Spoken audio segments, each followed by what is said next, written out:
আছে, তাহলে আমাকে জিজ্ঞাসা করতে হবে কোনটা আছে কোনটা নাই আপনার কাছে। কেউ যদি বলে হুজুর আমার কাছে শুধু ঈমানটা নাই, কারণ আমি তো মাঝে মাঝে ভোটের ব্যবসা করি, এই জন্য ওখানে যেতে হয়, নানা রকমের কথা বলতে হয়, আমি আবার নানা রকমের চেয়ার আর বন্ধুরা আমার পাওয়ারের কারণে অনেক বক্তব্য দিতে হয়, সেগুলির কারণে ঈমান টিকে না, থাকে না। ঈমান না থাকলে কি হবে, আমার আমল নামায় নেকির কোনো অভাব নাই। আমি তাহলে তাকে বলবো, দোস্ত কি পরিমাণে নেকির আমল আপনি করেছেন, কতদিন পর্যন্ত নেকির আমল করেছেন? দুইজন মানুষের বন্ধুরা আমার কথা বললে ইনশাআল্লাহ ছোট থেকে ছোট, বড় থেকে বড় প্রত্যেকের 100% বুঝে আসবে। বন্ধু খুব আগেই বলেছিলাম আল্লাহ পাক তার জান্নাত বিক্রি করবেন, শর্ত হলো খরিদার হওয়ার জন্য কি লাগে যেন ভুলে গেছেন? মৃত্যু পর্যন্ত প্রেসক্রিপশন লাগবে। ডায়াবেটিক্সের রোগী যেমন মরণ পর্যন্ত খালি ইনজেকশন দেওয়াই লাগে, আমরা যারা মুমিন মৃত্যু পর্যন্ত এই ওয়াজের প্রেসক্রিপশন আপনার লাগবে। বলেন তো দেখি, জান্নাতের খরিদ্দার হতে চাইলে কি লাগবে? ঈমান। ঈমান যার নাই সে জান্নাতের কাস্টমারই হতে পারবে না।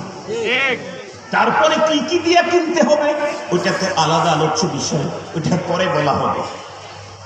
যেহেতু বন্ধুরা আমার তার কাছে ঈমান নাই, এখন যদি বলে হুজুর নেক আমলের তো অভাব নাই, তাহলে বলবো কি পরিমাণে নেক আমল আপনার আছে। দুইজন মানুষের কথা বলি, একজন নারী, একজন মুসলমান, একজন পুরুষ। একজন নারীর কথা বলবো, এই নারীটা আপনারা চিনেন, এখন থেকে 15-16 বছর আগে, 18 বছর আগে দুনিয়া ত্যাগ করে চলে গেছে, কিন্তু তাম দুনিয়াতে তার নাম আছে। এমনকি বাংলাদেশে জীবনে কোনোদিন আসছে কিনা জানি না, তবে তার নামে বাংলাদেশে অনেক সংগঠন আছে। সেই মহিলার নাম হলো মাদার তেরেসা। কি নাম? Mother Teresa. মাদার তেরেসা সংগঠন আছে না নাই? অনেক জায়গায় আছে মাদার তেরেসা, মাদার তেরেসা। এই মাদার তেরেসা এই নারীর লাইফ হিস্টোরি পড়েছেন? আমি অল্প একটু বলি। মাদার তেরেসা তার টোটাল লাইফ, পুরা জীবনটাই সে ব্যয় করেছে সৃষ্টির শ্রেষ্ঠ মানব সেবায়। সারা জীবন মানব কল্যাণে কাজ করেছে। সে জীবনে বিয়েটা পর্যন্ত করে নাই। তাকে জিজ্ঞাসা করা হয়েছিল আপনি বিয়ে করলেন না কেন? উনি উত্তর করলেন, আমি যদি কাউকে হাজব্যান্ড হিসেবে মেনে নেই, কাউকে যদি স্বামী বানাই, তাহলে কিছু টাইম তো তাকে দিতেই হবে। এতটুকু টাইম সৃষ্টির শ্রেষ্ঠ মানব সেবা থেকে আমি পিছিয়ে থাকতে চাই না। মানব সেবা তো অনেক বড় নেকির কাজ। বুখারীর হাদিস আমাদের প্রত্যেকের জানা আছে, একজন পতিতা নারী জীবনে ওয়ান টাইম একটা তৃষ্ণার্ত কুকুরের বাচ্চাকে পানি পান করানোর কারণে আল্লাহ তাকে জান্নাত দিয়েছিলেন। সেই জায়গায় মাদার তেরেসার মতো একজন মহিষী নারী একদিন ওয়ান টাইম খেদমত করে নাই, ওয়ান টাইম টোটাল লাইফ খেদমত করেছে। তাও আবার ইতর প্রাণী কুকুর শুকুরের না, সৃষ্টির শ্রেষ্ঠ মানব কল্যাণে লাইফ কাটিয়ে দিল। জীবনে যৌবনের 7টা পর্যন্ত নিল না, শুধুই সৃষ্টির শ্রেষ্ঠ মানব কল্যাণে নিজেকে ওভার 100 বন্ধুরা আমার নিবেদিত প্রাণ করবার জন্য এই নারীটা দুনিয়া থেকে চলে গেল। ঈমান নাই। বলুন তো দেখি ও জান্নাতি? আর একটু জোরে বলেন। কারণ ঈমান না থাকলে জান্নাতের খরিদার হওয়ার যোগ্যতাই থাকে না। তাও যদি বুঝে না আসে, তাহলে আমরা বলবো দোস্ত তোমার কি পরিমাণে নেকি আছে, কি পরিমাণ? ইসলামের জন্য অনেক কিছু করেছি হুজুর, মসজিদ করেছি, মাদ্রাসা করেছি, বৃদ্ধাশ্রম করেছি, শিশু সদন করেছি, এরপরে দাতব্য চিকিৎসালয় করেছি, রাস্তা করেছি, ঘাট করেছি, একসঙ্গে মডেল 500টা মসজিদ বানাইছি। পৃথিবীর কোনো মানুষ এই জাতীয় কাজ করার ইতিহাস দুনিয়ার কোনো দেশের কোনো রাজার নাই। অবশ্যই ভালো কাজ করেছেন, এগুলি ভালো, কিন্তু ঈমান যদি না থাকে তাহলে কি হবে? ভালো করে শুনেন, আপনি ইসলামের যতটুকুন খেদমত করেছেন তার চাইতে পয়গম্বরের চাচা খাজা আবু তালেব কি কম করেছিল নাকি? খাজা আবু তালেব তো আপনার চাইতে কম করে নাই। একটু দেখেন ইতিহাস। বিশ্বনবী সাল্লাল্লাহু আলাইহি ওয়াসাল্লাম যখন মক্কাতুল মুকাররমাতে তার মিশন চালানো শুরু করলেন, সমস্ত ধর্মের বিরুদ্ধে পয়গম্বর বলতেছেন। কেন? কারণ পয়গম্বর তো তাওহীদের বাণী নিয়ে আসছেন। যখন বলা শুরু করলেন, সব গোত্রের লোকেরা ঐক্য জোট না মহাজোট করে ফেলল। কথা বলেন, কি জোট? মহাজোট। কি ব্যাপারে? মক্কার লিডার আবু তালেবের কাছে গিয়ে বলবো, তুমি তোমার ভাতিজাকে যদি রুখতে না পারো, ঠুকতে না পারো, তাহলে আমরা তোমার বিরুদ্ধে অ্যাকশন নিতে বাধ্য হব। একটা পর্যায়ে খাজা আবু তালেবের কাছে এসে সকল গোত্রের লিডারেরা এসে বলল, তোমার ভাতিজা মাননীয় নেতাজি, তোমার ভাতিজা একটা দুইটা গোত্র আর তাদের ধর্মের বিরুদ্ধে বললে একটা কথা ছিল, সব ধর্মের বিরুদ্ধে সে কথা বলে, এত বড় স্পর্ধাটা একমাত্র তোমার কারণে সাহস পাচ্ছে। আমরা শেষ সিগন্যাল দিতে আসছি, কি তোমার ভাতিজাকে রুখো, নাইলে আমরা তোমার বিরুদ্ধে অ্যাকশন নিতে বাধ্য হব। নবীজির চাচা বললেন, ঠিক আছে, আমি একটু ভাতিজার সাথে কথা বলে তোমাদেরকে মেসেজটা জানাই। নবী আলাইহিস সালাম চলে আসলেন, খাজা আবু তালেব পয়গম্বরকে ডাকলেন। নবীজি গেলেন, চাচাজি, ওই ভাতিজা, আমি তোমাকে কি পরিমাণে মহব্বত করি। সত্যিই পৃথিবীর ইতিহাসে চাচা হয়ে ভাতিজাকে খাজা আবু তালেব পয়গম্বরকে যে ভালোবাসা দিয়েছেন, এমন ভালোবাসার নজির দুনিয়াতে আর পাওয়া যায় না। সত্যিই পাওয়া যায় না। বিশ্বনবীর জন্য করেছেন। এরপরে উনি ডেকে বললেন, বাবা, সব গোত্রের লোকেরা মহাজোট করে আমার কাছে আসছিল, তুমি এই কাজটা একটু বন্ধ করো। বলেন তো দেখি, নবীজিকে কাজ বন্ধ করতে পারবেন? আমাদের হুজুররা বিগত সময় ওয়াজ করতে আসছে, পুলিশ এসে বলে ওয়াজ বন্ধ করেন। হুজুরকে তো নিয়ে আসতে ওয়াজের জন্য, হুজুর ওয়াজ বন্ধ করবো কেমনি? কথা বলেন না কেন? হুজুরকে নিয়ে আসছে কি ওয়াজ করার জন্য না? আর আপনারা আসতেন কি ওয়াজ শোনার জন্য না? ও যদি না হয় তাহলে আরে প্রোগ্রাম কিসে? হুজুররা বলে, না না, আমরা তো ওয়াজ বন্ধ করতে পারবো না, চালাও। তখন এক এক জায়গায় এক এক ঘটনা, কোন জায়গায় দুর্ঘটনা, কোন জায়গায় মহা দুর্ঘটনা, শেষ পর্যন্ত ৩৬শে জুলাই। কথা বলেন না কেন? শেষ পর্যন্ত কি? আরো জোরে বলেন। গ্রাম দেশের মেয়েরা, গ্রামের চাচার একটা কথা বলে, অধিক পেড়ো না, ঝড়ে ভাঙবে মাথা, অধিক নিচু হয়েও না, ছাগলে খাবে পাতা। শরীয়তের ভিতরেও কোনো জায়েজ নাই, অতিরঞ্জিত কোনো কাজেই বৈধ না। আল্লাহর মুহাব্বত, রাসূলের মুহাব্বতেও অতিরঞ্জিত জায়েজ নাই। সেদিকে যেতে চাই না। তারা যা করছে তার ফলাফল পেয়ে গেছে, ফাইনাল পায় নাই। ফাইনাল তো আখিরাতে। যদি তওবা করে ফিরে আসে তাহলে তো মা, আর যদি তওবা না করে আভাব দেখায় তাহলে ফাইনাল পাওনা কবে?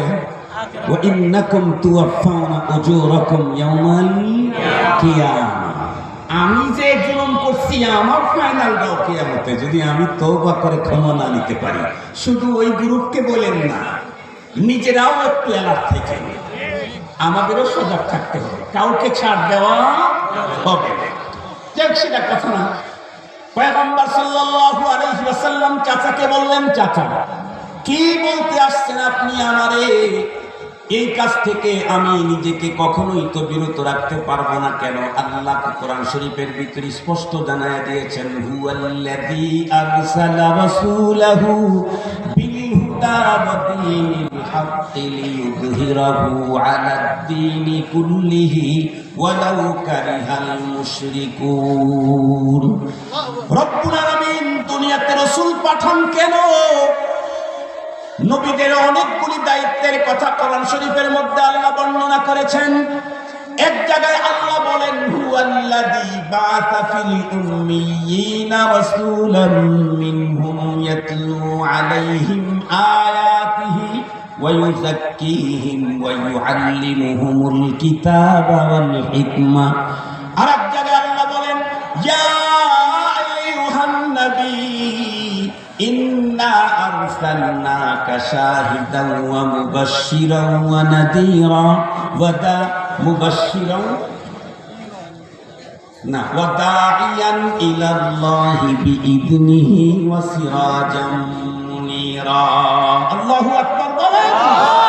ওই জায়গায় বলছেন এই উদ্দেশ্যে, আরেক জায়গায় বলছেন এই উদ্দেশ্যে। তার মানে সব কাজই আপনার। সুবহানাল্লাহ বললেন না যে এই সব কাজই আপনার। আল্লাহ রাব্বুল আলামিন জানায় দিলেন রাসূল তো পৃথিবীতে পাঠিয়েছি আমি সকল ভ্রান্ত ধর্মের উপরে দ্বীনে হকটাকে বন্ধুরা আমার উঁচু করবার জন্য আল্লাহ রাসূল পাঠিয়েছেন। শুধু কি এতটুকুন বলেছেন? না না, আল্লাহ তার রাসূলকেও ডেকে বললেন কুল হাদিহি সাবিলি আদউ ইলাল্লাহ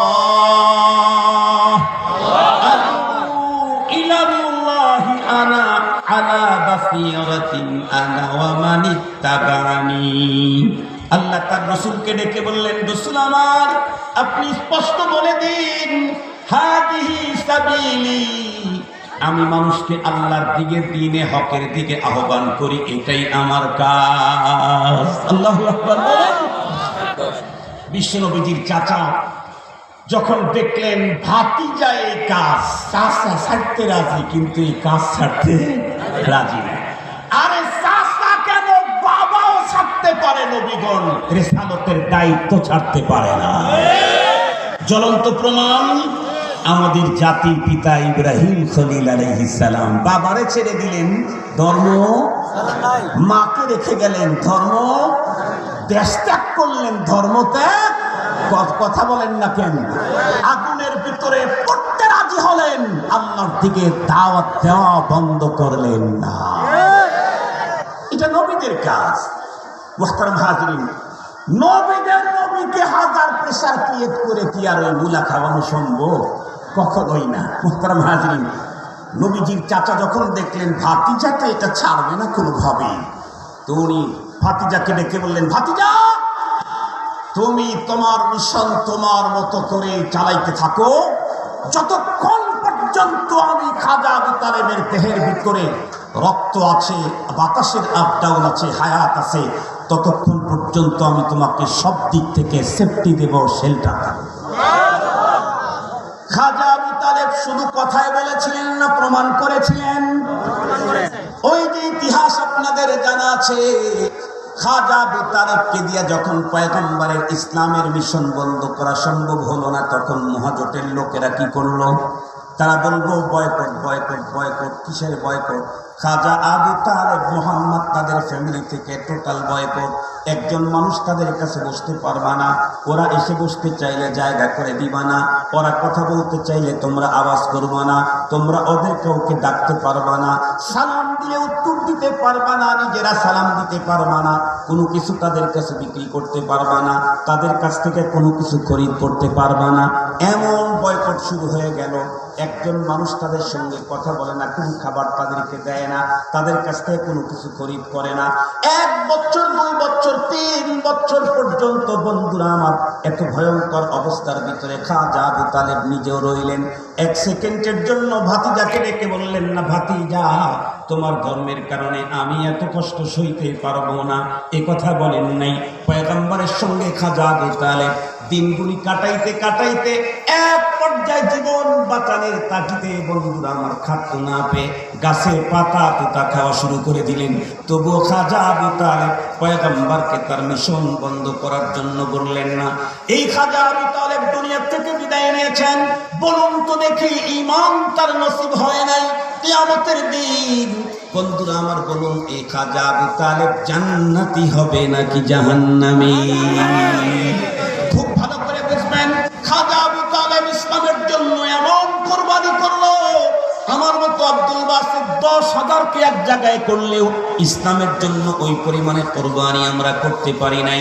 শুধুমাত্র ঈমান না থাকার কারণে খাজা আবু তালেবের মতো ব্যক্তি যদি পরপরে জাহান্নামে যেতে হয়, আমি আমার দেশের নেতাদেরকে বলবো, বুদ্ধিজীবীদেরকে বলবো, ভাইদেরকে বলবো, বোনদেরকে বলবো, খাজা আবু তালেব তো পয়গম্বরের চাচা, আমি আপনি কার চাচা? বাংলা কথা বুঝে এসে না? বুঝে আসছে? খাজা আবু তালেব তো নবীদের নবীর চাচা, নবীদের নবী যিনি তার চাচা। খানায় কাবার খেদমত করেছে 1 বছর। আপনি কয়দিন খানায় কাবার ভিতরে ঢুকতে পারছেন? কত বড় হাজি সাহেব আপনি? আপনি কত বড় হাজি, কয়দিন খানায় কাবায় ঢুকতে পারছেন?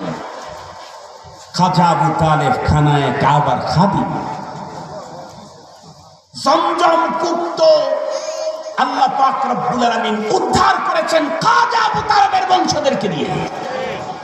ইতিহাস থেকে দেখেন, তারিখুল ইসলাম আশিক এলাহি পড়েন। জমজম কূপ হযরত ইউসুফ আলাইহিস সালামের, হযরতে ইসমাঈল আলাইহিস সালামের পায়ের গোছায় তৃষ্ণায় কাতর হয়ে উনি যখন একলাম সীমা যখন খেসুনি শুরু হয়ে গেছে, একটা পর্যায়ে বিবি সারা 7 চক্কর দিয়েছিলেন সাফা আর মারওয়াতে একটু পানির আশায়, কারণ কলিজার টুকরা সন্তান মারা যাচ্ছে। 7ম চক্করের বেলায় আল্লাহ পাক জিবরাইল আমিনকে অর্ডার দিলেন, জিবরাইল আর আমার পরীক্ষা নিতে হবে না, পরীক্ষায় বাবা মা পুত্র সবাই ফার্স্ট ক্লাস ফার্স্ট হয়ে গেছে, এখন তাদের জন্য পুরস্কার হাজির করে দাও।